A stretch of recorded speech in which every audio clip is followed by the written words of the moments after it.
Vamos continuar falando sobre sintomas do pânico, sintomas de mediunidade, a associação que existe entre o transtorno de pânico, a síndrome do pânico e os nossos desequilíbrios mediúnicos, o aflorar da mediunidade.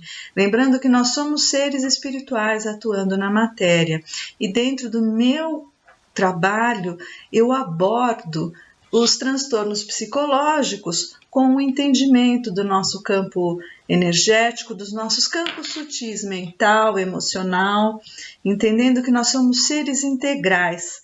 Nós não podemos ter um olhar parcial sobre quem somos, nós precisamos ter um olhar mais integrativo, entendermos a nossa essência espiritual e a nossa essência natural. Não é? Nossa essência terrena, porque também somos seres terrenos.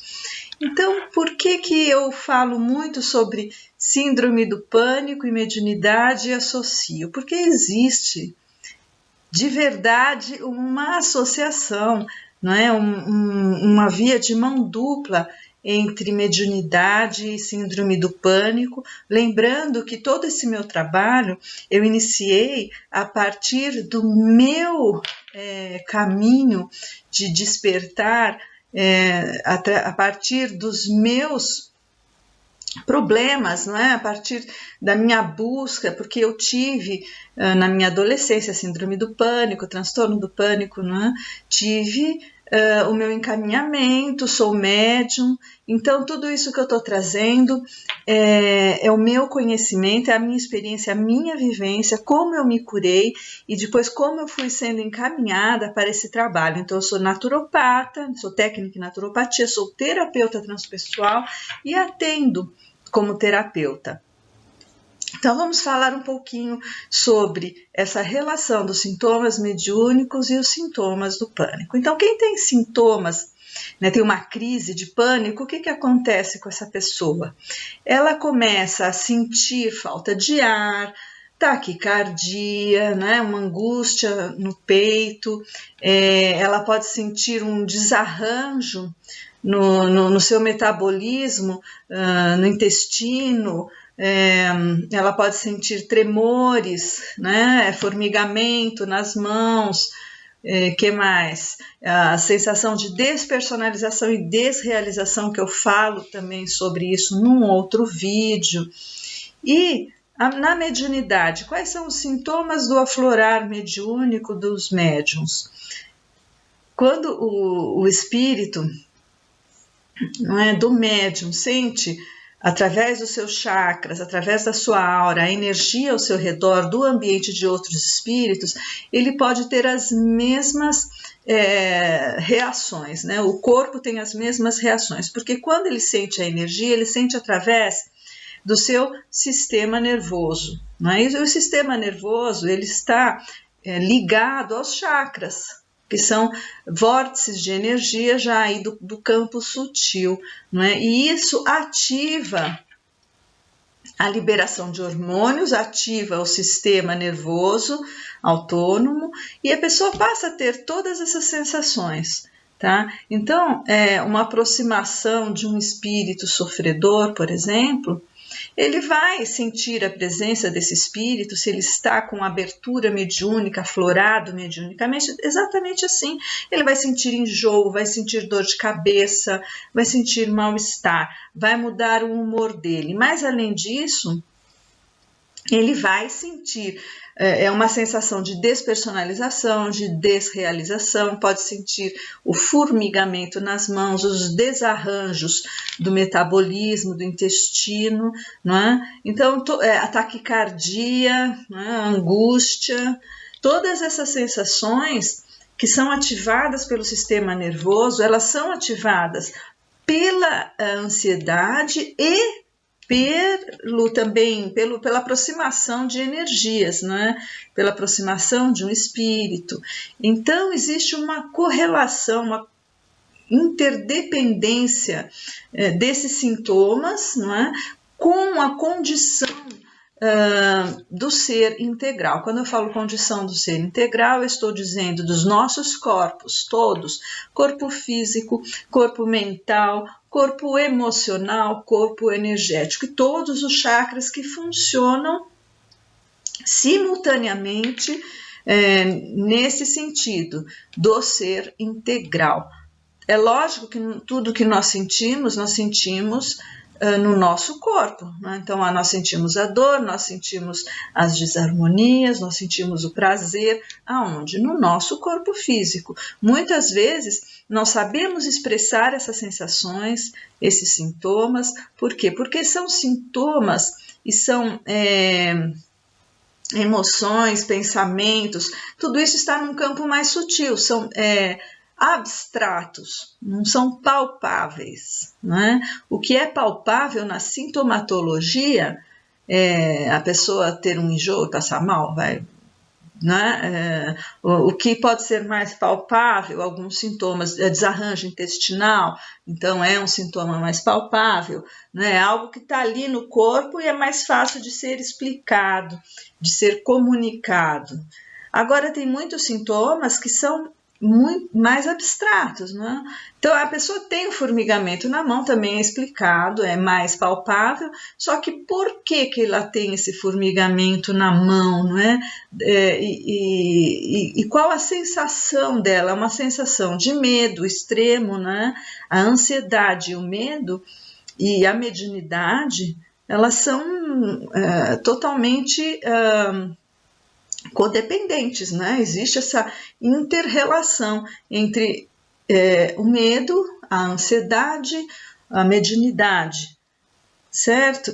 O transtorno de pânico, sendo um transtorno de ansiedade, ele tem como característica o quê? A preocupação, né? Preocupação, o medo, a insegurança, a vontade de querer controlar tudo ao redor. E essa energia de medo, ela desequilibra o nosso sistema nervoso autônomo, ela desequilibra os nossos chakras, não é?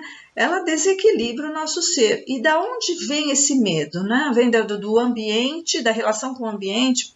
Ok, mas é uma coisa interna, não é? Da condição espiritual, dos pensamentos, dos sentimentos, de crenças limitantes, de valores de apego à matéria, não é? E a sensação de querer defender, não é? Fugir da impermanência da vida, né? Se separar da natureza, dos ciclos da natureza, né? Da finitude da vida terrena.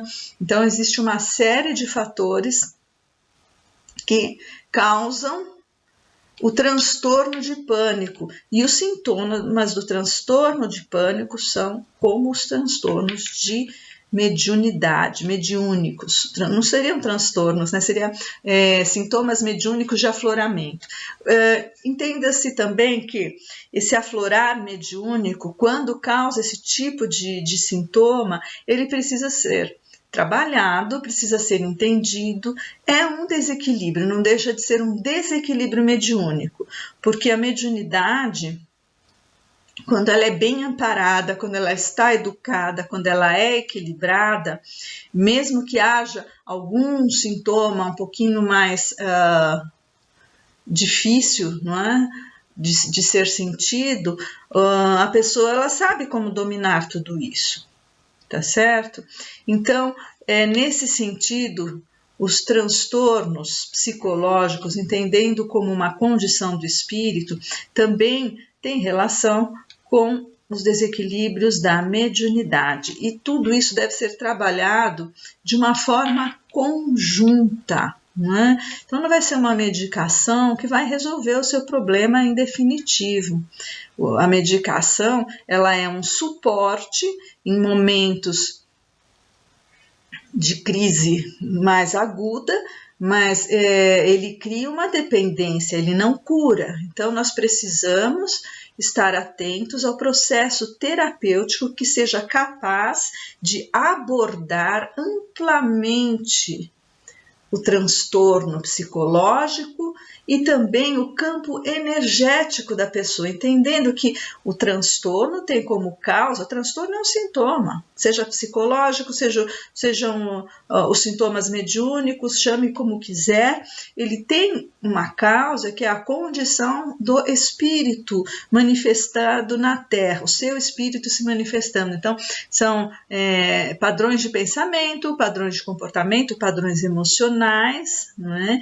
E aí tem até a causa de vidas passadas, não é? Que se fortalece no momento dessa vida atual, né? No decorrer desta jornada terrena.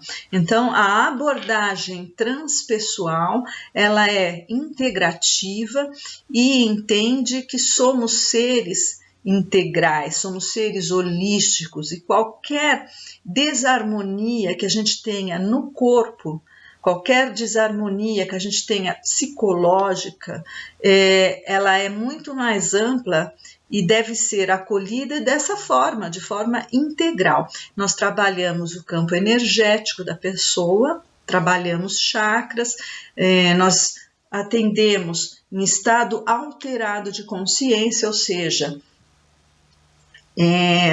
com conexão ao cliente, mesmo o cliente à distância, não tem necessidade, por exemplo, de uma consulta presencial, eu não preciso tocar você, né? Tocar o seu corpo. O toque, ele é todo além desse contato espacial que nós conhecemos, além dessa condição de tempo terrena. Nós nos comunicamos ali naquele campo mais sutil, em que ele está, ele transgride, não seria bem transgride, mas ele é transpessoal mesmo, ele atinge o ser além, né, dessa estrutura terrena limitada a tempo e limitada ao espaço. Os transtornos mediúnicos têm muita relação com os transtornos psicológicos e devem ser trabalhados dessa forma integral para que realmente você desperte e encontre a cura de forma definitiva. Muito obrigada, até a próxima. Namastê, seja amor.